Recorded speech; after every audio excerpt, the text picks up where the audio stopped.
Au nom du Père et du Fils et du Saint-Esprit, ainsi soit-il. La Sainte Liturgie nous présente aujourd'hui, pour ce 15e dimanche après la Pentecôte, l'évangile de la résurrection d'un fils unique, du fils unique de la veuve de Naïm. C'est un évangile qui nous est donné à un autre moment de l'année liturgique, à savoir la fête de Sainte Monique. Et c'était justement cette semaine la fête de Saint Augustin, son fils, qui s'est converti après bien des larmes et des prières de Sainte Monique. Et Saint Augustin est un grand converti, mais c'est aussi un grand docteur. Et en particulier, c'est le docteur de la grâce. C'est lui qui vraiment a posé les bases de la théologie catholique sur la grâce. Comment est-ce que la grâce de Dieu interagit avec la volonté humaine pour produire cette sorte de miracle qu'est une conversion. Et parce que le problème, évidemment, c'est qu'une conversion est difficile. Dans l'ordre naturel, donner la vie à un nouvel être humain se fait assez facilement. Mais ressusciter à mort, c'est tout autre chose. Parce que c'est le corps entier qui est froid. Alors même si on arrivait à faire battre le cœur en essayant de donner des électrochocs, le reste ne repart pas. Il faut que tout reparte en même temps. C'est très difficile. Évidemment, on ne peut pas le faire. C'est un miracle. C'est un miracle. Eh bien, dans l'ordre de la grâce, une conversion, c'est la même chose. C'est très difficile à accomplir. Et Dieu seul peut accomplir ce genre de miracle dans l'ordre de la grâce qu'est une conversion. Et quand on porte un corps pour être enterré, c'est encore plus difficile, parce que après quand le cœur a fini de battre, on arrive encore, en fonction de la cause de la mort, on arrive encore à réanimer aujourd'hui. Mais après plusieurs jours, quand on porte le corps vers le cimetière, n'est-ce pas trop tard ? Bien, Saint Augustin nous dit non, ce n'est pas trop tard. Et je voudrais aujourd'hui vous commenter, vous rapporter, le commentaire de Saint Augustin justement sur cet évangile de la messe, un évangile qui le concerne, un évangile qu'il a vécu d'une façon particulière, de façon personnelle, mais un évangile aussi qu'il a commenté de façon magnifique. Il nous explique que cet évangile de la résurrection, évidemment, c'est une leçon qui concerne les résurrections spirituelles, qui sont d'autant plus importantes. Mais dans les évangiles, nous sont rapportées 3 résurrections accomplies par notre Seigneur. Saint Augustin nous dit, notre Seigneur en a sans doute accompli beaucoup plus. Mais ne nous sont rapportées que 3 résurrections pour nous donner une leçon. Et alors Saint Augustin analyse quelles sont ces 3 résurrections. Et la première de ces résurrections qui est rapportée, c'est celle de la fille du chef de la synagogue. Et cette résurrection, elle a lieu alors que la fille qui vient juste de mourir est encore sur son lit de mort, elle est encore chez elle, ou chez son père. La deuxième résurrection, c'est celle qui nous est rapportée aujourd'hui dans l'Évangile, celle de ce fils unique de la veuve de Naïm. Alors là, la mort est un peu plus avancée, puisqu'on est déjà en train de porter au cimetière ce jeune homme. Et la troisième résurrection qui nous est rapportée dans l'Évangile, c'est celle de Lazare. Là, non seulement il n'est plus sur son lit de mort, non seulement on n'est plus aux funérailles, mais il est déjà depuis plusieurs jours au tombeau et il commence à sentir très mauvais. Mais dans ces 3 récits évangéliques, à chaque fois, il nous est dit, notre Seigneur dit que ces morts dorment. Et Saint Augustin nous explique ce que cela veut dire. Il nous dit « Des morts même ordinaires, ne dit-on pas qu'ils dorment ? Oui, pour celui qui peut les ranimer, ils ne sont qu'endormis. Un mort est pour toi un mort, car il ne s'éveille point, quoi que tu fasses pour le secouer, pour le pincer, pour le mettre en pièces.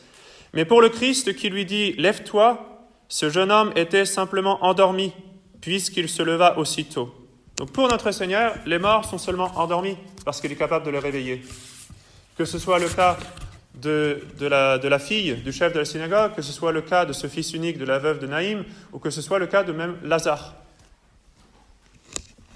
Et voilà pourquoi, à chaque fois, notre Seigneur nous explique qu'ils dorment.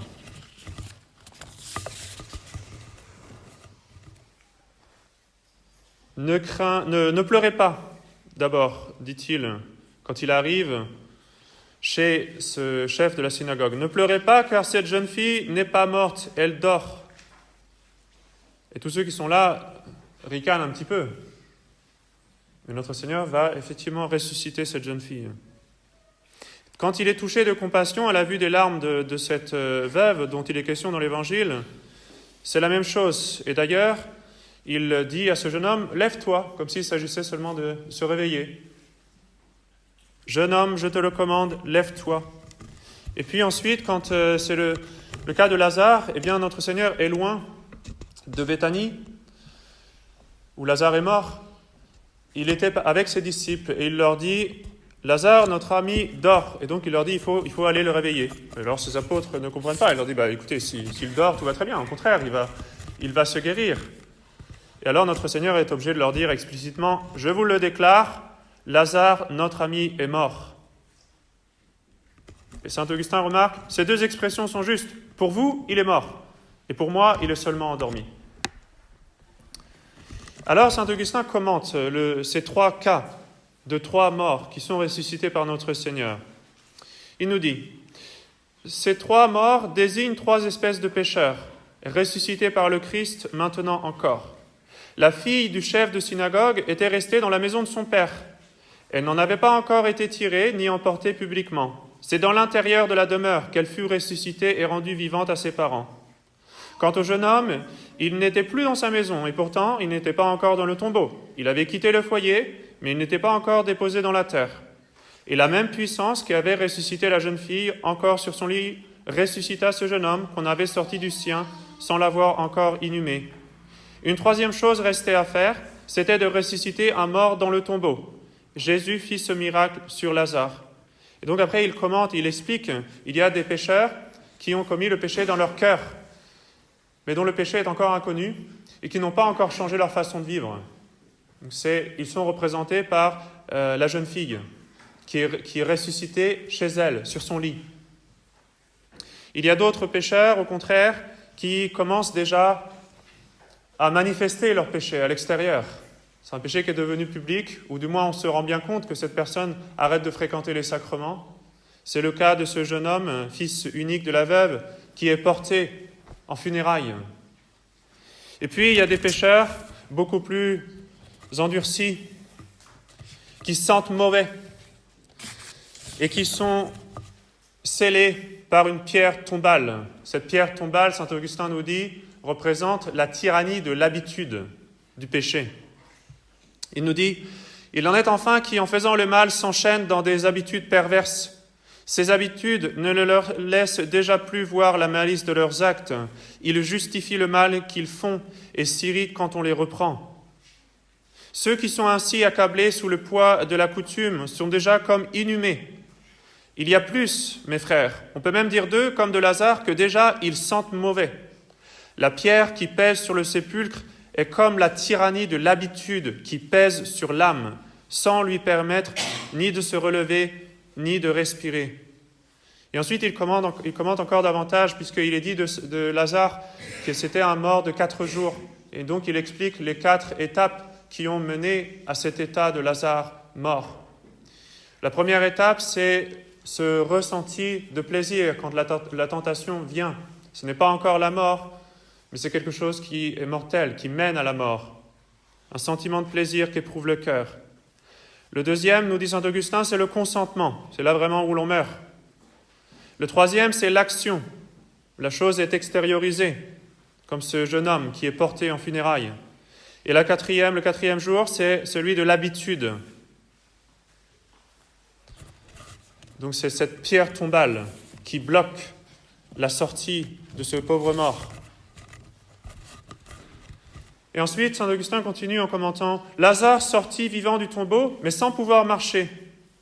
Déliez-le, dit alors le Seigneur à ses disciples, et le laissez aller. » Et donc c'est notre Seigneur qui ressuscite le mort, mais il demande à ses disciples de le délier. C'est-à-dire que ses disciples doivent aider ce pécheur endurci à couper ses habitudes.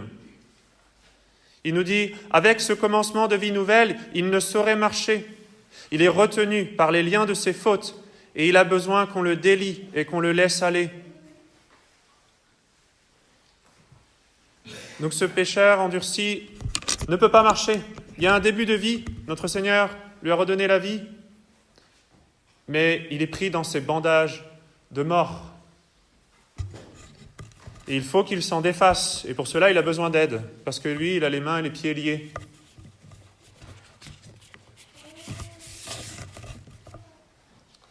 Et alors saint Augustin s'adresse à ce genre de pécheurs en leur disant: si j'ai devant moi un malheureux déjà chargé de la froide et dure pierre, déjà accablé sous le poids de l'habitude, mort de 4 jours, qui exhale l'infection, que lui non plus ne désespère pas. Ô mort, tu es enseveli bien bas, mais le Christ est grand. Il sait de sa voix puissante entr'ouvrir les pierres tumulaires, rendre par lui-même la vie intérieure aux morts et les faire délier par ses disciples. Ô mort, faites donc pénitence, car en ressuscitant après 4 jours, Lazare ne conserva plus rien de l'infection première. Et dans un autre de ses sermons, saint Augustin nous invite à être zélés, à aider, et d'ailleurs saint Paul, dans l'épître aujourd'hui, nous donne un peu la même leçon, de porter le joug des uns des autres, d'aider les pécheurs à se relever. Et saint Augustin nous dit, parfois il faut insister un petit peu. Et il prend l'exemple d'un jeune homme dont le père de famille est malade et qui veut se laisser mourir. Et donc il s'adresse à ce pécheur en disant « Ne me dis pas, je veux périr, car je ne veux pas, moi, et mon refus est préférable à ton vouloir. » Et là il donne l'exemple. « Je suppose que ton père malade soit tombé en léthargie. Il est entre tes bras, et c'est toi qui, jeune encore, dois assister ce vieillard. Le médecin te dit « Ton père est en danger. » Ce sommeil est un apesantissement mortel. Attention, ne le laisse pas dormir. Si tu le vois céder au sommeil, excite-le. Si c'est peu, va jusqu'à le pincer. Si c'est peu encore, emploie l'aiguillon pour le dérober à la mort. N'est-il pas vrai, dit saint Augustin toujours, n'est-il pas vrai que malgré ta jeunesse, tu ne craindrais point de te rendre importun à sa vieillesse ? Il se laisserait aller aux douceurs d'un sommeil maladif, dans ce lourd assoupissement, il fermerait les yeux, et tu lui crierais « Ne t'endors pas !»« Laisse-moi, je veux dormir », répondrait-il. « Mais le médecin a dit, répliquerais-tu, qu'il ne faut point te laisser dormir. »« Je t'en conjure, reprendrait-il, laisse-moi, je veux mourir. Et moi, je ne le veux pas. » Saint Augustin nous invite à insister auprès des pécheurs pour essayer de les aider à sortir de cette torpeur de mort. Ils n'arrivent pas par eux-mêmes à sortir de cet état. Il faut les aider à se délier. Il faut pour cela, cependant, avoir le juste équilibre entre la fermeté et la douceur. C'est très difficile. C'est ce que dit saint Paul aujourd'hui. In spiritu lenitatis, dans un esprit de douceur, de bonté. Alors, comment peut-on obtenir la conversion des pécheurs ? Posons-nous cette question. Nous voyons dans ces différents exemples, différentes leçons, dans l'évangile d'aujourd'hui, la veuve pleure. Et c'est pour cela que l'Église a utilisé cet évangile pour sainte Monique, pauvre sainte Monique, qui a tant pleuré, tant souffert. Mais elle a obtenu par ses pleurs, ses prières, la conversion de saint Augustin. Mais il est vrai en même temps que notre Seigneur nous donne cette leçon aussi, dans la résurrection de Lazare, déliez-le. Et donc il faut un travail incessant. Comme dans l'exemple que nous a donné saint Augustin, du père de famille qui tombe malade, il ne faut pas avoir peur de devenir importun, avec bonté, avec douceur, mais quand même, en insistant toujours un petit peu. Ce jeune homme ne veut pas laisser mourir son père. Eh bien, les convertis ou ceux qui sont en voie de conversion ont besoin aussi de beaucoup d'aide. Il faut qu'on les pousse constamment, au risque d'être parfois importuns. Mais surtout, c'est un travail qui s'effectue par la grâce. C'est notre Seigneur, c'est le bon Dieu qui peut changer les cœurs. Nous, on peut seulement agir de l'extérieur. Le bon Dieu, lui, agit de l'intérieur. Il est capable même de faire changer la volonté, pas d'une façon violente, comme quand on tord un bois ou un fil de fer ou quelque chose qui est difficile à tordre, mais de l'intérieur, en douceur. C'est la volonté elle-même qui est transformée. Ça, c'est l'effet de la grâce.